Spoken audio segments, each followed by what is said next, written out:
Giovanni, food truck owner of Señor Munchies. So then we're gonna go over a couple questions. What was the process, the beginnings, and and what's next. So I want to go ahead and welcome Giovanni. How you doing? Good. So just to get started, what was your inspiration of starting the food truck? My parents always had a mind in like owning something that had to do with food, whether it was a restaurant, a little cafe, something. Mm-hmm. And I don't know. I went to Mexico about 6 months ago, and I don't know. Over there, it just changed perspective of what I really want to do in life. So I came back, I put my head to it, and we're here now. Gotcha. Oh yeah. No, I see a beautiful truck, beautiful location over here. Bay Riders Water Sports Tampa Sandbox, and yeah, it's nice. It's really good. And what would you say like when you first got that idea of like, yeah, I want to start the food truck? What was that process like? You first had to fund the food truck, and then the licensing and all that. So I'm pretty sure there's a lot of red tape, a lot of speed bumps and all that. So tell me a little bit about that, like from the beginning, like you searching online for a food truck and you see what this one. Yeah. Well, actually, we got the food truck during the pandemic. Okay. Somebody was in need, and we seen it, we got it, and we had it sitting there for like 2 years maybe. And when I came back from Mexico, I don't know, I just like something clicked in my head. It was just like, just do it, just go for it. And it's hard, you know what I'm saying? You got to get licensed for this. It's great. It's hard. Yeah. Especially funding it out your own pocket to start up, it's hard, man. Exactly. So you had like a little savings there. You went ahead and I put my everything into it, and I'm hoping I get a lot more back. You know what I'm saying? I love cooking. I've been in the restaurant business for a while, so. And you said it was 9 years. You've been about 9 years. Yeah, I was like 14 when I first started. Oh wow! Yeah, that's a lot, man. Right there, 9 years, man. That's like I would say veteran style, right there. You know what I'm saying? Veteran mode, for sure. And for example, so you get the truck, you buy it, you pass a license. I'm pretty sure there had to be some time between like to getting the finances and the license, and you'd be like, yo, is this worth it? Like Yeah, when I first applied for the license, it took 3-4 months to even get reviewed, and then when I started buying the products like to go boxes, this and that, chemicals, it's a lot. It's truly a lot. Oh, when you started getting the to-go boxes and all that? Okay. Yeah, it's a lot, man. It's not. Everybody thinks it's just little things you got to get, but no, it's really a lot. And the licensing part, some things cost a lot too, so it could get expensive. Yeah, no, it does running a business, starting it up, a lot of out-of-pocket money coming, a lot of savings. So yeah, it does get, but that's why like you as a business owner, you understand that you got skin in the game. You put that money down, you got skin in the game, and now it's up to you whether like. It's up to you whether if you want to go ahead and and put the grind in, every day put it in, think about like looking at your competitors, seeing what's going on, like and how you can stay above that, but that's the thing is like you have to have the skin in the game. Yeah. So guys, and so when we were getting those like materials like the to-go boxes and all that, you scoured around the internet for a while, like you was looking at different companies. Yeah. Oh yeah, that's for sure. When it comes to anything, any little thing, I always compare prices to different warehouses. Now that you actually have a business license, it's a little cheaper than you would get it like personally wise at a store. So you can get it a little cheaper now. Mm-hmm. Okay. Starting up, it is hard. It's a lot. Yeah, because you're talking about like plates, napkins, forks, spoons. Yeah, everything, cups, and then especially like the food products. That's where it gets expensive as well. Yeah. And when it comes to like the food products, like a lot of it, like a lot of the stuff everything is you get it local around here, different markets. Yeah, different markets, or you know what I'm saying. Big companies if I really need to, but usually I like to go to little markets where they have like skilled and background in like food cut and everything. It's really good. Okay, all right. And so like you would say like on a weekly basis, or is there like every 3 days that you go up and get all your supplies? Or yeah, I'm saying at least every 2 days. I try to get mine, you know what I'm saying, fresh to where people can taste it and be like, oh yeah, this is different than where you go down the road or something and it's not, you know what I'm saying? Texture isn't there. I try to keep my food fresh.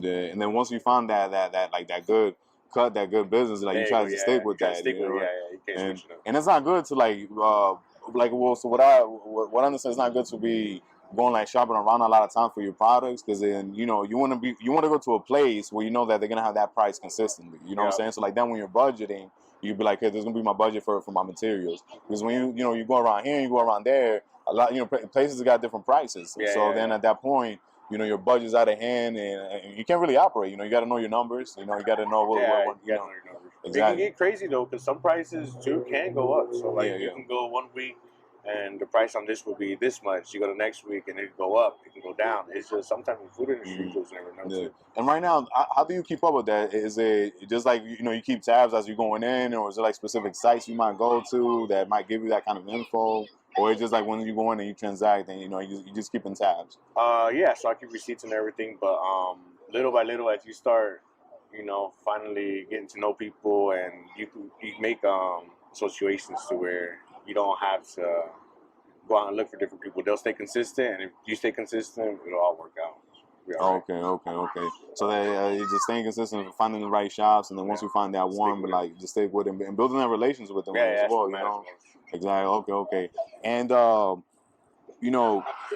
when you find these sources of the when you find the sources of the right companies and the right people to go to, at that point, you kind of feels like do you kind of feel this like a autonomous almost, where you like, I got this, and now you got to set up and build on something else? Like you already got your products, right? You already got your sources where you're gonna get your materials, and then at that point, like you just like, okay, let me work on this aspect. But there's many different aspects. When you're running the food truck, there's like you first got your materials, then you got your first you got your materials, and then you have your marketing, and then at that point, you gotta balance that. So is that sound how you do it? Like, you already got your material, so now you're gonna go to your marketing. You're gonna go to yeah. Once you just like you said, once you stick to one thing, now you're like, okay, if you stay consistent, they'll stay consistent. You ain't got to worry about that. Now you focus on the marketing. Nowadays, that's all that matters, honestly. Like, it's how you market things. Like, if you can stay up with your marketing every single day, you do good. Yeah. It's like that saying, it's like out of mind, out of sight. There you go. Like, for example, you'll get like Coca-Cola. They'll spend like millions and ads, but everybody knows what's Coca-Cola. You know what I'm saying? Like, I could probably get a concussion and I would know what's Coca-Cola. You know what I'm saying? It's just like that. You grow up with that. You know what I'm saying? But it's still every football game, every soccer game, a lot of commercials. Oh, Coca-Cola. You know what I'm saying? So that's the name of the game. It just staying a little bit on top of your competition. And what about your menu? Like, how you work that out? Because like I understand some people, they start out big because they want to offer a lot of options to like customers. So like, can you explain that a little bit? How was your process? Well, I'm still there. I'm looking at my menu, seeing some stuff that might sell, seeing some stuff that sells like all the way crazy every day. So I think everybody starts off with a menu and then they start shortening it to where it's easier for them and it's better for your customers. So yeah, so like that, you'll know, like you have a good menu, couple items. It's not like you keep it simple because you put your own taste, you put your own flavors and all that. But it's just something where you have a limited space. You just want to have a system down where you can just be like, okay, here's this, and this, and at that point the customer's getting quality because you're consistent with that quality because you already know what goes in place. There you go. Got you. Okay, and like what else would what information you want to give out to people that that are thinking about starting out a food truck, and they're seeing things, they're passionate about cooking, and they're like, what, I think I could do this. Like, what's one of the things you might tell them? Honestly, well, if you're going the food truck route, honestly, I'd look for a location first before you try and get a food truck, because location is what matters the most, honestly. Like finding a location to put your I would go that route, because sometimes people will get the trailer and then want to go this route, and then something can happen and you don't have nowhere to park it. You're just sitting there with it, and it can be expensive having it somewhere. So yeah. So you get your location, and then don't do a big menu. Don't stick with like the basics that you love to do, and just stick with it with a couple items, because you show more love to it than you would having a big menu. Yeah. Okay. All right. Just keep grinding. Work every day. Work it. Stay consistent with your hours. Stay consistent on how your food tastes. You'll make it. You'll make it. Yeah. For sure. And just stay consistent, stay on top of your game. Look, I always like looking at my competitors. So I was like, y'all look at mine, and then I was like, I know I could do that better. So you know what I'm saying? So and it's like that. Like, competition is getting crazy out here in Tampa. There's like to my research, what I've done a little bit is like there's about like 1,000 food trucks here in Tampa alone. So we still got St. Pete, Pinellas, Largos, all those areas that I haven't really counted for. Yeah. But to my understanding, there's not like that much over there. And whoever starts over there and they got something good, you know, they'll start the big. But over here too, over here, like, and that's the name of the game. Is like you stay consistent on your food. You know, you stay consistent on your quality. Because that's what people, you want the people to remember. Oh, and also, like, you want people, like, to remember you by a specific item. You know, like for example, you go to McDonald's, or, you know, they got the Big Mac. You know what I'm saying? You go to Pizza Hut, they got the stuffed crust. You know what I'm saying? So, yeah, they have the stuffed crust. So it's just basically having, like, being known for something. Like, trying to specialize in something, you will say? Mm-hmm. Okay, great. All right, well, hey, man, you know, beautiful trailer. You're running it good. Word of mouth around here is that you're killing it with the tacos. And, you know, and it's really, you know, it's awesome. Just keep at it. And I thank you for the opportunity to come and, you know, send them with you. And you can go with this and show other people, you know what I'm saying? Long down the road will be valuable.